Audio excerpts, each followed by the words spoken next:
بعض روایت میں مذکور ہے کہ جب حضرت عیسیٰ علیہ السلام کو شہید کیا گیا تو آپ کا خون مسلسل ابل ابل کر مشق کی زمین پر گرتا رہا اور بند نہ ہوا۔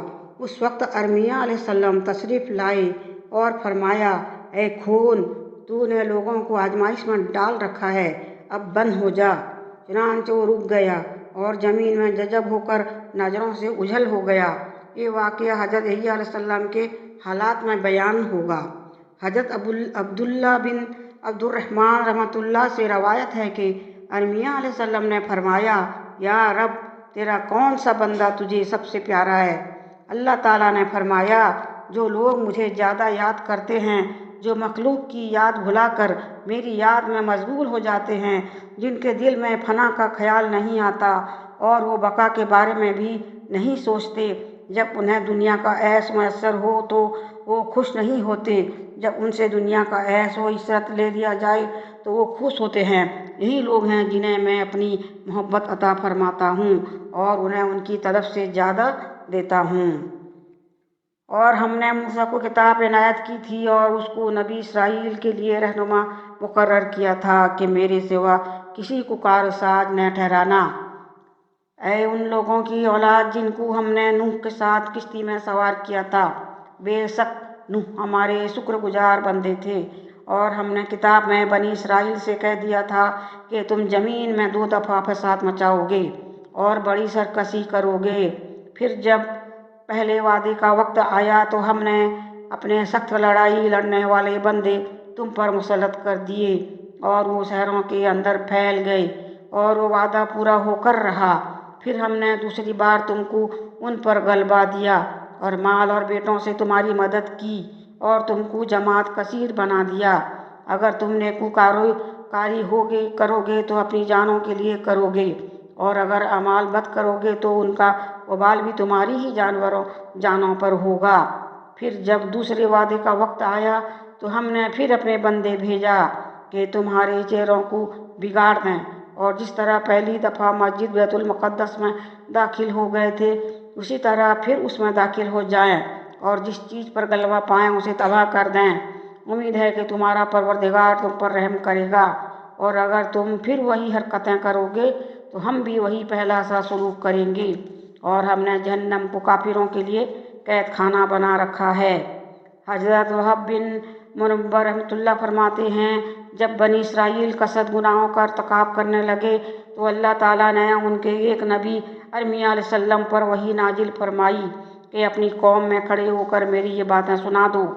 ان کے دل تو ہیں لیکن وہ سمجھتے نہیں، ان کی آنکھیں بھی ہیں لیکن وہ دیکھتے نہیں، ان کے کان بھی ہیں لیکن وہ سنتے نہیں۔ میں نے ان کی آبا و اجداد کی نیکی کی وجہ سے ان پر رحمت کی، لیکن انہوں نے میری فرما برداری نہیں کی۔ ان سے پوچھے کہ میری نافرمانی کر کے انہیں کیا ملا؟ کیا کوئی شخص میری نافرمانی کر کے سعادت حاصل کر سکتا ہے، یا کوئی میری فرما برداری کر کے بد نصیب رہ سکتا ہے؟ جانور بھی اپنے گھروں کو یاد رکھتے ہیں اور پلٹ آتے ہیں، لیکن ان لوگوں نے وہ اعمال ترک کر دیے ہیں جن کی وجہ سے میں نے ان کے بزرگوں کو عزت بخشی تھی، اور وہ دوسری طرح کے کاموں میں عزت تلاش کرتے ہیں۔ ان کے علماء نے حق کا انکار کیا، ان کے قرآن نے مجھے چھوڑ کر دوسروں کو پوجا، ان کے جاہدوں نے اپنے علم سے فائدہ نہ اٹھایا، ان کے حکمرانوں نے مجھ پر اور میرے رسولوں پر جھوٹ بولا، دلوں میں دھوکہ فریب خزانوں کی طرح جمع کر لیا، زبانوں کو جھوٹ کی عادت ڈال دی۔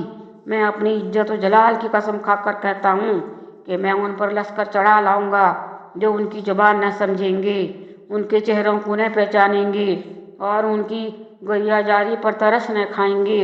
ان پر ایسا ظالم اور سنگدل بادشاہ مسلط کر دوں گا جس کے لشکر بادلوں کی طرح، جن کے جھنڈے اڑتے عقابوں کی طرح، اور ان کے شہواروں کے حملے شہبازوں کے جیسے ہوں گے۔ وہ شہروں اور بستیوں کو ویران کر دیں گے۔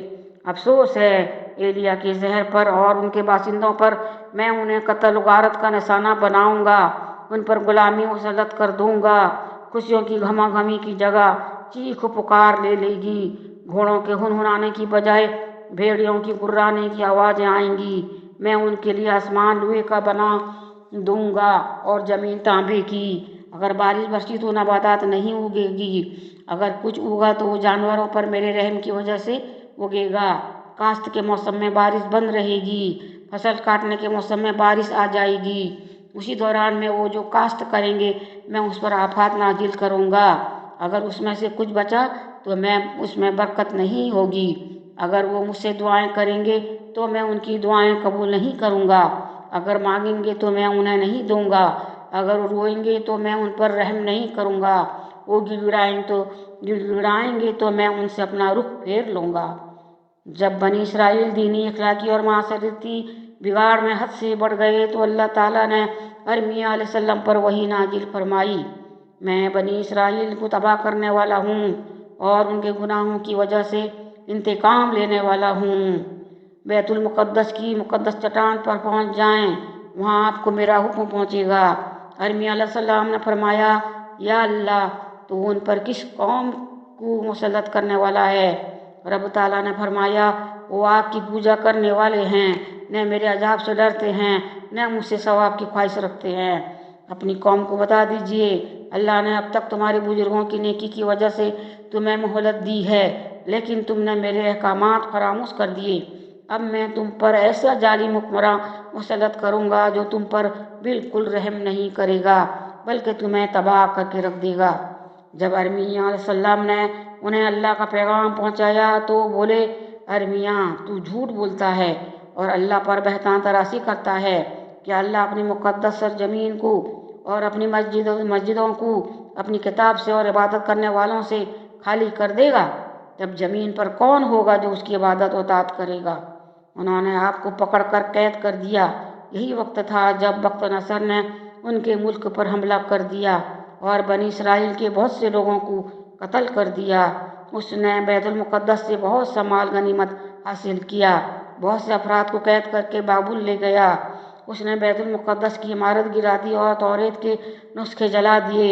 उसने बनी इसराइल के जिन अफराद को गुलाम बनाया उनमें से 7,000 हज़रत दाऊद अलैहिस्सलाम के घराने से थे, 11,000 हज़रत यूसुफ अलैहिस्सलाम और बिन्यामीन के घराने से, 8,000 ईसा बिन याकूब अलैहिस्सलाम के ख़ानदान से, 14,000 जाबलून और नफ्ताली के ख़ानदान से, 14,000 दान बिन याकूब की औलाद से, 8,000 रिश्ता खुरबन याकूब अलैहिस्सलाम के ख़ानदान से, 2,000 सामून बिन याकूब अलैहिस्सलाम के आल से, 4,000 रूबील और लावी के कबीले से और 12,000 बनी इसराइल के दूसरे घरानों से थे और उन सब को लेकर बाबुल पहुँच गया।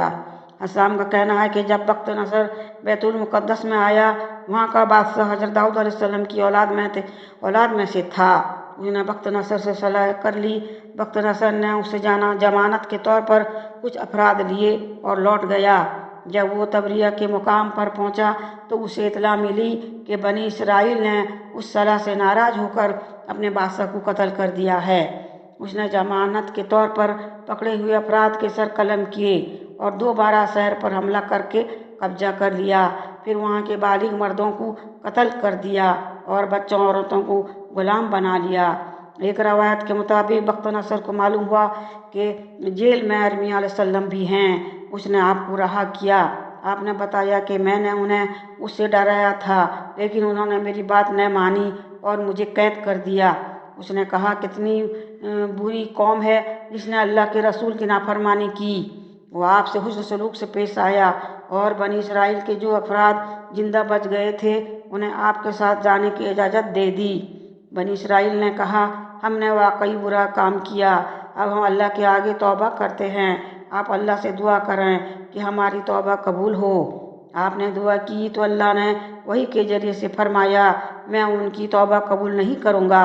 अगर ये सच्चे दिल से तौबा कर रहे हैं तो उन्हें कहिए कि आपके साथ इस शहर में रहाइश अख्तियार करें। आपने अल्लाह का हुक्म सुनाया तो कहने लगे, हम उस शहर में कैसे रह सकते हैं? ये तो खंडर बन चुका है। यहाँ के रहने वालों पर अल्लाह का गजब नाजिल हुआ था, चुनांचे उन्होंने वहाँ रहने से इनकार कर दिया। इब्न कल्बी कहते हैं, उस वक्त बनी इसराइल दुनिया में बिखर गए। कुछ लोग हज्जाज आ गए, कुछ यसरब में जा ठहरे, कुछ वादी कुरा में रहने लगे। एक छोटी सी जमात मिस्र चली गई। बख्त नसर ने वहाँ के बादशाह को खत लिखा कि मफरूर अफराद को उसके हवाले किया जाए। मिस्र के बादशाह ने इनकार किया। तब बख्त नसर ने लश्कर के साथ हमला कर दिया और उसे शिकस्त दी।